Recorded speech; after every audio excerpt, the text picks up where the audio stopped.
सदस्यों के सामने मैं यहाँ पर उपस्थित हुआ हूँ। हमारा यह महान देश भारत अनगिनत देशवासियों के त्याग एवं तपस्या के फलस्वरूप आज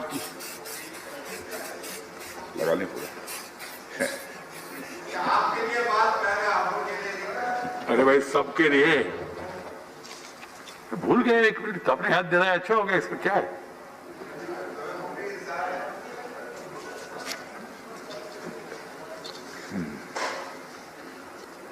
आदरणीय सभापति, लद्दाख की सीमाओं पर विगत कुछ महीनों में घटित घटनाओं का ब्यौरा सदन के सम्मानित सदस्यों के सामने रखने के लिए आज मैं यहाँ उपस्थित हूँ।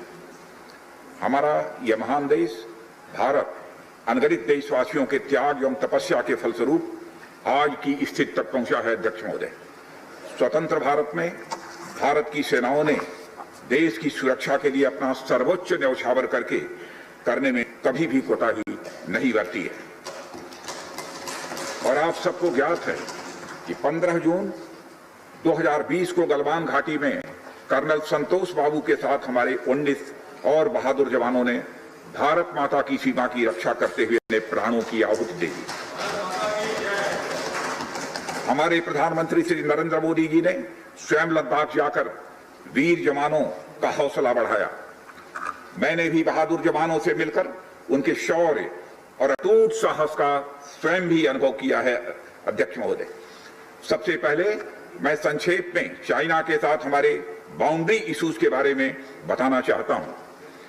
जैसा कि सदन इस बात से अवगत है कि भारत एवं चाइना का सीमा का प्रश्न अभी तक अनसुलझा है। भारत और चाइना की बाउंड्री का कस्टमरी और ट्रेडिशनल अलाइनमेंट चाइना नहीं मानता है।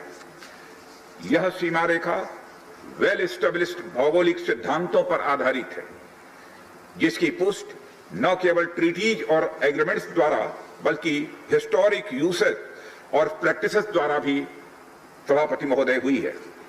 इससे दोनों देश सदियों से अवगत हैं, जबकि चाइना यह मानता है कि बाउंड्री अभी भी औपचारिक रूप से निर्धारित नहीं है।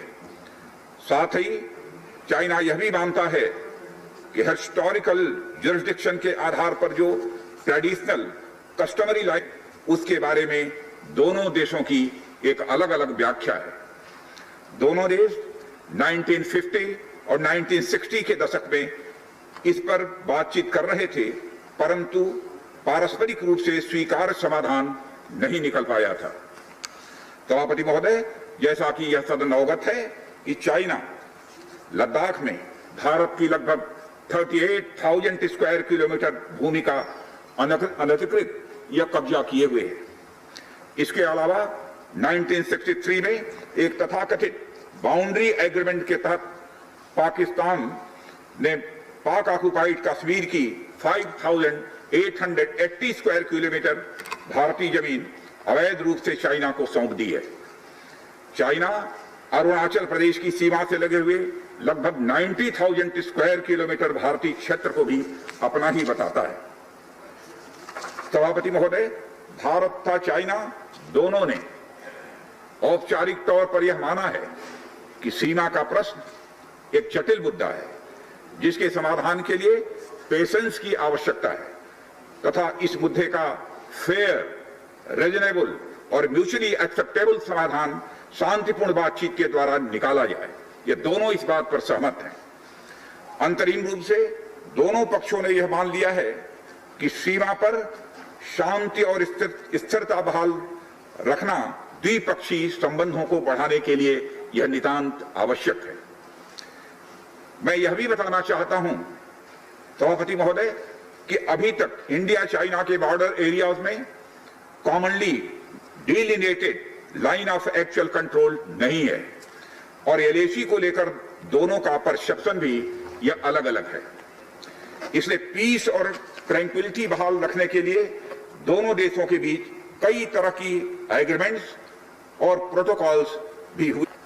इन समझौतों के तहत दोनों देशों ने यह माना है कि एलएसी पर शांति और स्थिरता बहाल रखी जाए, जिस पर एलएसी की अपनी अपनी रेस्पेक्टिव पोजीशंस और बाउंड्री क्वेश्चंस का कोई प्रभाव नहीं पड़ेगा।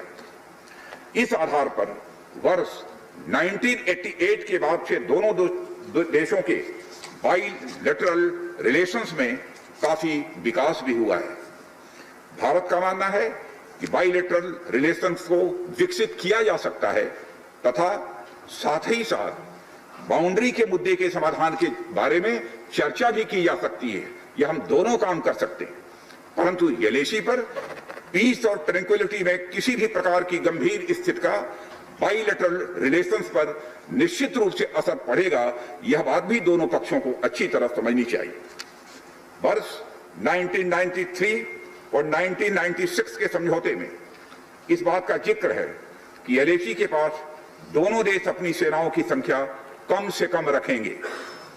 समझौते में यह भी है कि जब तक बाउंड्री इशू का पूर्ण समाधान नहीं होता है तब तक एलएसी को स्ट्रिक्टली रेस्पेक्ट और एडहर किया जाएगा और उसका उल्लंघन किसी भी सूरत में नहीं किया जाएगा। सभापति महोदय, इन समझौतों में भारत व चाइना एलएसी के क्लैरिफिकेशन द्वारा एक कॉमन अंडरस्टैंडिंग पर पहुंचने के लिए भी प्रतिबद्ध हुए थे, पूरी तरह से कमिटेड थे। इसके आधार पर 1990 से 2003 तक दोनों देशों द्वारा एलएसी पर एक कॉमन अंडरस्टैंडिंग बनाने की कोशिश की गई, लेकिन इसके बाद चाइना ने इस कार्रवाई को आगे बढ़ाने पर अपनी सहमति नहीं जताई।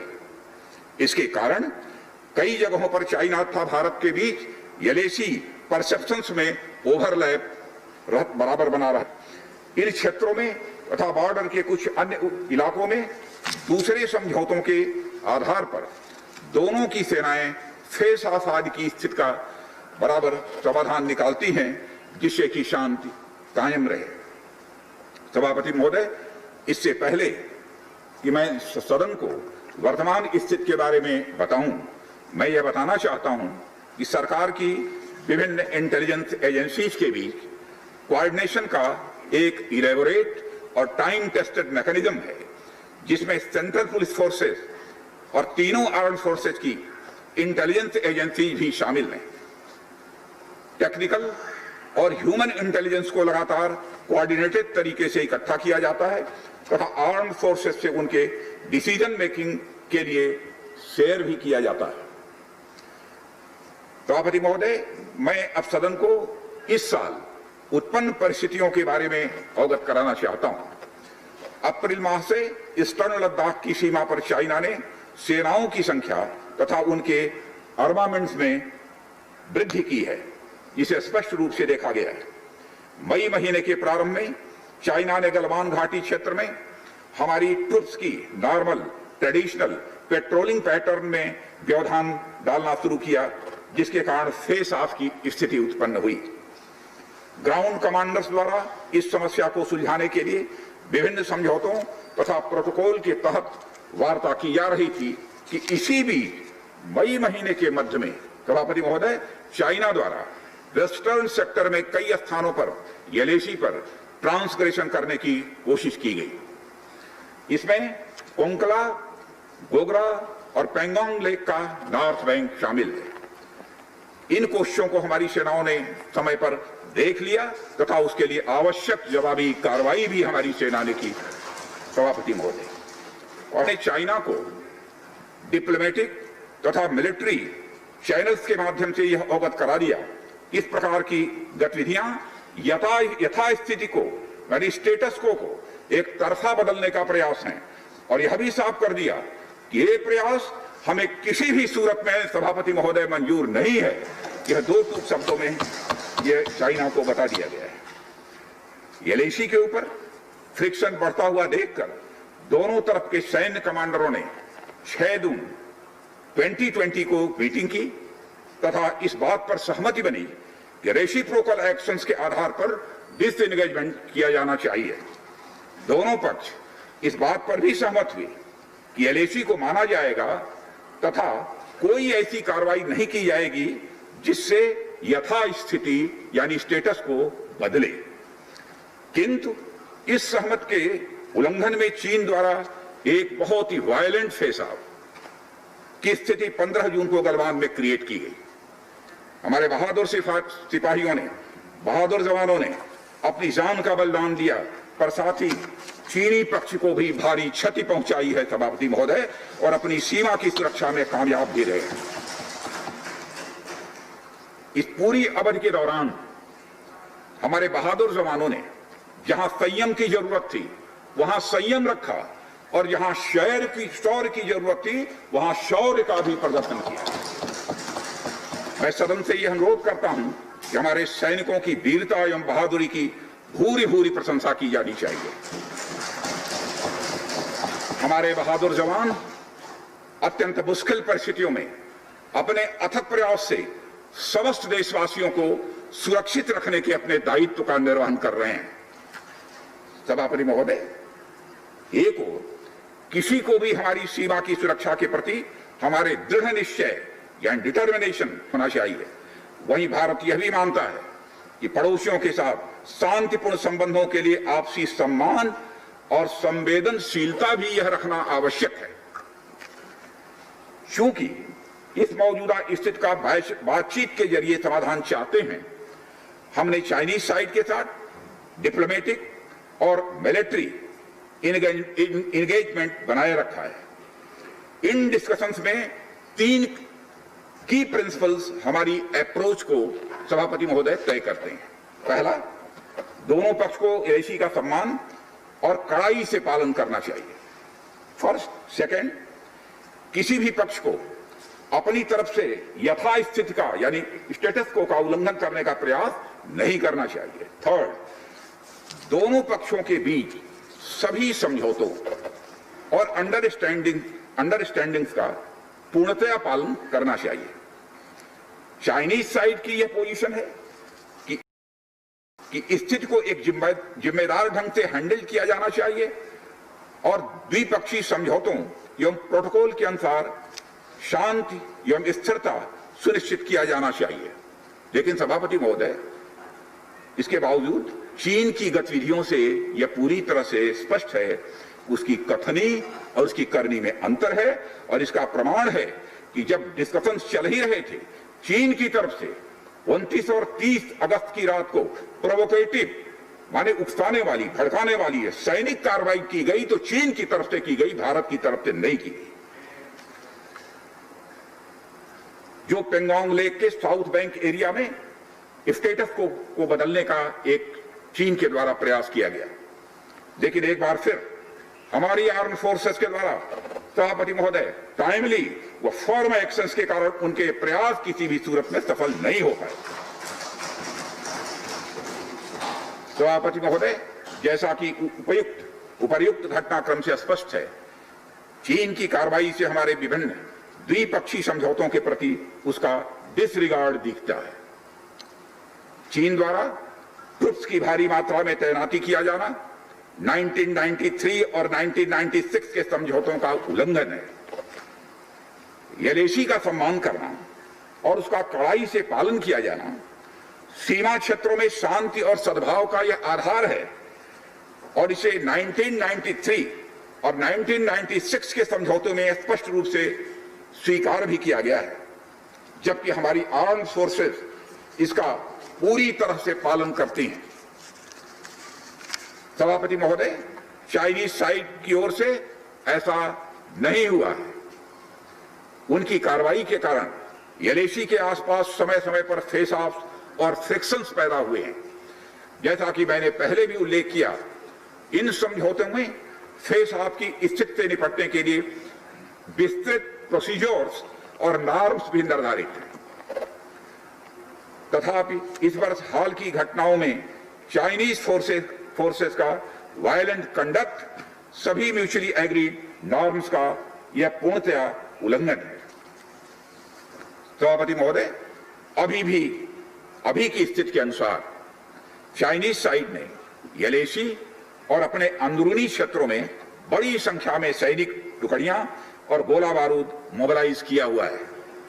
पूर्वी लद्दाख और गोगरा, कोंकड़ा और पेंगोंग लेक का नॉर्थ और साउथ बैंक्स पर कई फ्रिक्शन एरियाज हैं। चीन की कार्रवाई के जवाब में हमारी आर्म फोर्सेस ने भी इन क्षेत्रों में उपयुक्त काउंटर डिप्लॉयमेंट्स किए हैं ताकि भारत की सीमा पूरी तरह से सुरक्षित रहे। अध्यक्ष महोदय, सदन को आश्वस्त रहना चाहिए, सभापति महोदय, सदन को आश्वस्त रहना चाहिए कि हमारी आर्म फोर्सेस इस चुनौती का सफलता से सामना करेंगी और इसके लिए उन्हें सचमुच उन पर हमें गर्व है। अभी जो स्थिति बनी हुई है उसमें संवेदनशील ऑपरेशनल मुद्दे शामिल हैं, सेंसिटिव ऑपरेशनल इश्यूज यह शामिल हैं। इसलिए मैं इस बारे में ज्यादा ब्यौरे का खुलासा नहीं करना चाहूंगा और मैं आश्वस्त हूं यह सदन इस संवेदनशीलता को समझेगा।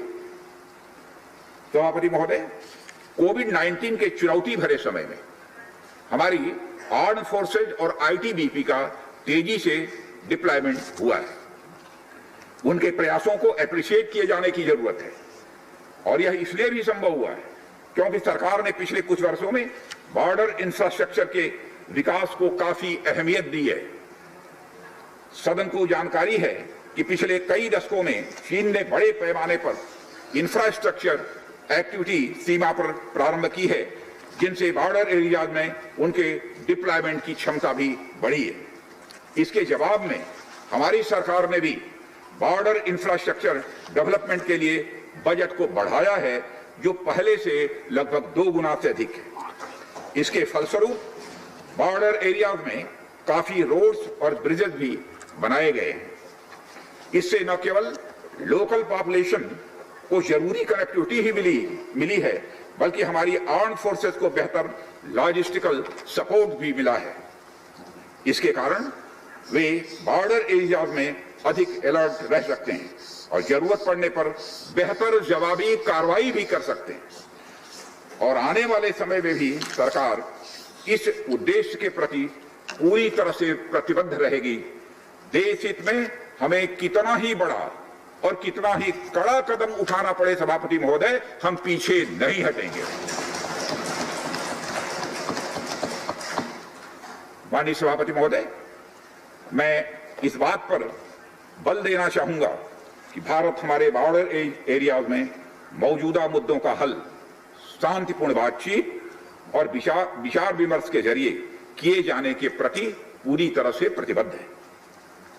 इस उद्देश्य से मैं अपने चाइनीज काउंटर पार्ट से 4 सितंबर को मॉस्को में मिला और उनसे हमारी मौजूदा स्थिति के बारे में व्यापक चर्चा भी हुई है।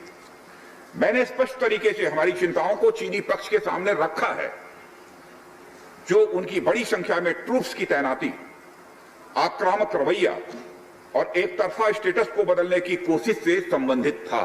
इन सब सारे मुद्दों को अपने काउंटर पार्ट के सामने हमने रखा है और मैंने 2 टूक शब्दों में यह स्पष्ट किया कि हम इस मुद्दे को शांतिपूर्ण ढंग से हल करना चाहते हैं और हम चाहते हैं कि चीनी पक्ष हमारे साथ मिलकर काम करे। वहीं हमने यह भी स्पष्ट कर दिया कि हम भारत की एकता, संप्रभुता और अखंडता की रक्षा के लिए पूरी तरह से प्रतिबद्ध हैं। यह भी हमने पूरी तरह से स्पष्ट कर दिया। इसके बाद मेरे सहयोगी विदेश मंत्री श्री जयशंकर जी भी 10 सितंबर को मॉस्को में चाइनीज विदेश मंत्री से मिले। दोनों एक एग्रीमेंट पर पहुंचे सभापति महोदय कि यदि चाइनीज साइड द्वारा सिंसियरली और फेथफुली एग्रीमेंट को इंप्लीमेंट किया जाता है तो कंप्लीट डिसएंगेजमेंट प्राप्त किया जा सकता है और बॉर्डर एरियाज में शांति भी स्थापित की जा सकती है। सभापति महोदय, जैसा कि सदस्यों को जानकारी है, बीते समय में भी चीन के साथ हमारे बॉर्डर एरियाज में लंबे स्टैंड ऑफ की स्थिति कई बार बनी है, जिसका शांतिपूर्ण तरीके से समाधान भी किया गया था। हालांकि इस वर्ष की स्थिति स्केल ऑफ इन्वॉल्वमेंट हो या फ्रिक्शन पॉइंट्स की संख्या हो, हम पहले से बहुत अलग हैं। फिर भी हम मौजूदा स्थिति के शांतिपूर्ण समाधान के प्रति पूरी तरह से कमिटेड हैं। अध्यक्ष महोदय, युद्ध की शुरुआत तो हमारे हाथ में होती है, लेकिन उसका अंत नहीं होता है और मुझे कई बार ताज्जुब होता है कि शांति का यह संदेश जिस धरती से पूरे विश्व को गया है, उस धरती की शांति में के द्वारा विघ्न डालने का प्रयास किए जाते हैं। और अध्यक्ष महोदय, सदन के माध्यम से मैं हमारे 130 करोड़ देशवासियों को आश्वस्त करना चाहता हूं कि हम देश का मस्तक झुकने नहीं देंगे, न ही हम किसी का मस्तक झुकाना चाहते हैं। इस राष्ट्र के प्रति, इसकी सुरक्षा के प्रति हम पूरी तरह से दृढ़ संकल्प हैं। अध्यक्ष महोदय, इस सदन की एक गौरवशाली परंपरा रही है कि जब भी देश के समक्ष कोई बड़ी चुनौती आई है तो इस सदन ने भारतीय सेनाओं की दृढ़ता और संकल्प के प्रति अपनी पूरी एकता और पूरा भरोसा दिखाया है। साथ ही सीमा क्षेत्र में तैनात अपने बहादुर सेना के जवानों के शौर्य, पराक्रम और सीमा की सुरक्षा के प्रति उनकी प्रतिबद्धता पर इस सदन ने पूरा विश्वास भी व्यक्त किया है। मैं आपके माध्यम से देशवासियों को यह विश्वास दिलाना चाहता हूं कि हमारे आर्म्ड फोर्सेस के जवानों का जोश एवं हौसला बुलंद है सभापति महोदय, और हमारे जवान किसी भी संकट का सामना करने के लिए पूरी तरह से दृढ़ प्रतिज्ञ हैं। और इस बार भी सीमा पर हमारे वीरों ने किसी भी प्रकार की आक्रामकता दिखाने के बजाय धैर्य और साहस का परिचय दिया है। हमारे यहाँ कहा गया है कि साहसे खलु स्त्री वसति, यानी साहस में ही विजय स्त्री का निवास होता है, और हमारे सैनिक तो साहस के साथ संयम, शक्ति, शौर्य और पराक्रम की जीती जागती प्रतिमूर्ति है सभापति महोदय। महोदय, माननीय प्रधानमंत्री जी के बहादुर जवानों के बीच जाने के बाद हमारे कमांडर तथा जवानों में यह स्पष्ट संदेश गया है कि देश के 130 करोड़ देशवासी जवानों के साथ खड़े हैं। उनके लिए बर्फीली ऊंचाइयों के अनुरूप विशेष प्रकार के गर्म कपड़े, उनके रहने का स्पेशलाइज्ड टेंट तथा उनके सभी अस्त्र शस्त्र व गोला बारूद की पर्याप्त व्यवस्था की गई है। महोदय, हमारे जवानों का हौसला बुलंद है। दुर्गम ऊंचाइयों पर जहां ऑक्सीजन की बराबर कमी बनी रहती है तथा तापमान भी शून्य से नीचे होता है, उनके उत्साह में कोई कमी देखने को नहीं मिलती है, और वे सियाचिन, कारगिल आदि जैसी ऊंचाइयों पर अपना कर्तव्य इतने वर्षों से लगातार निभाते चले आ रहे हैं। सभापति महोदय, यह सच है हम लद्दाख में एक चुनौती के दौर से गुजर रहे हैं, लेकिन साथ ही मुझे पूरा भरोसा है कि हमारा देश और हमारे वीर जवान इस चुनौती पर खरे उतरेंगे। मैं इस सदन से अनुरोध करता हूं कि हम एक ध्वनि से अपनी सेनाओं की बहादुरी और उनके अदम्य साहस के प्रति सम्मान प्रदर्शित करें, और इस सदन से दिया गया एकता व पूर्ण विश्वास का संदेश पूरे देश और पूरे विश्व में गूंजेगा, और हमारे जवान जो कि चीनी सेनाओं से आंख मिलाकर अडिग खड़े हैं, उनमें एक नए मनोबल, ऊर्जा व उत्साह का सभापति महोदय संचार होगा। इन्हीं शब्दों के साथ मैं अपना वक्तव्य समाप्त करता हूँ। बहुत बहुत धन्यवाद।